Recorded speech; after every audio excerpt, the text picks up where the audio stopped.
Big ব্যাশে আরও এক ম্যাচে বল হাতে ঝলক দেখালেন রিশাদ হোসেন। প্রথমবার পুরো 4 ওভার বল করে দিলেন দলের আস্থার প্রতিদান। দুই আলাদা আলাদা সতীর্থের 4 উইকেট ও ৭৯ রানের বিধ্বংসী ব্যাটিংয়ে আজ মেলবোর্নের বিপক্ষে বড় জয় পায় তার দল হোবার্ট হ্যারিকেনস। টুর্নামেন্টে রিশাদের সেই নজরকাড়া পারফরম্যান্স এবং ম্যাচের খুঁটিনাটি নিয়ে বাকিটা জানবো রিপোর্টে।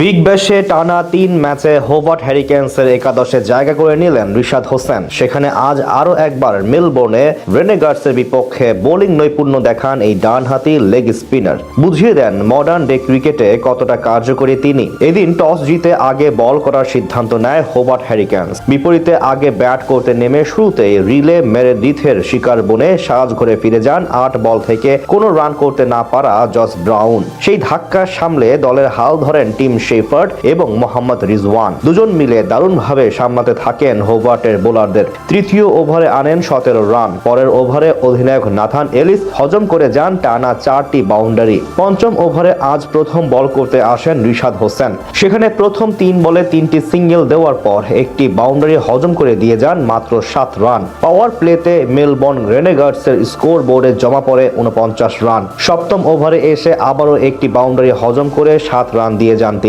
দারুণ খেলতে থাকা সেই ফার্টকে বিদায় করেন ক্রিস জর্ডান। তার বলে বোল্ড হওয়ার আগে এই কিউই ব্যাটার করেন 21 বলে 34 রান। পরের ওভারে আরেক সেট ব্যাটার মোহাম্মদ রিজওয়ানকে বিদায় করেন রেহান আহমেদ। পাক উইকেট কিপারের কাছ থেকে আসে 26 বলে 32 রান। মাঝে 11তম ওভারে বল করতে এসে দুই ব্যাটারকে চাপে রেখে মাত্র 3 রান দিয়ে যান রিশাদ। এরপর 14তম ওভারে জ্যাক ফ্রেজার ম্যাকগ্রাথকে বোল্ড করেন তিনি। 4 ওভারের কোটা পূরণ করে আজ মাত্র 21 রান দিয়ে 1 উইকেট তুলে নেন রিশাদ হোসেন। শেষ পর্যন্ত 145 রানের পুঁজি পায় মেলবোর্ন। বল হাতে ক্রিস জর্ডান নেন 4 উইকেট।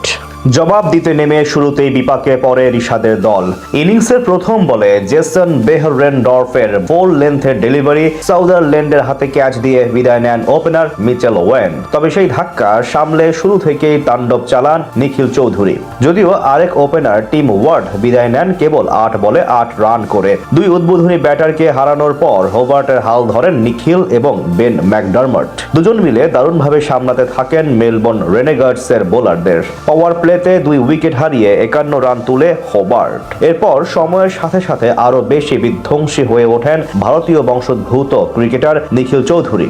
11তম ওভারে মাত্র 29 বলে হাফ সেঞ্চুরি তুলে নেন তিনি। এদিকে তার সাথে ম্যাকডারমটও ছিলেন আগ্রাসী মেজাজে। একের পর এক বাউন্ডারি হাঁকিয়ে কোণঠাসা করে তুলেন প্রতিপক্ষ বোলারদের। 12তম ওভারে টানা 3 বলে 2 ছক্কা এবং একটি 4 হাঁকান নিখিল, যেখানে একটি বল গিয়ে পড়ে সোজা মাঠের বাহিরে। তবে ওই ওভারে 38 বলে 79 রানের অসাধারণ ইনিংস খেলে আউট হন এই ব্যাটার। যদিও ততক্ষণে ম্যাচ জয় নিশ্চিত হয়ে যায় হোবার্টের। শেষ পর্যন্ত বাকি ব্যাটারদের দৃঢ়তায় আসরের দ্বিতীয় জয় নিয়ে মাঠ ছাড়ে রিশাদের ফ্র্যাঞ্চাইজি।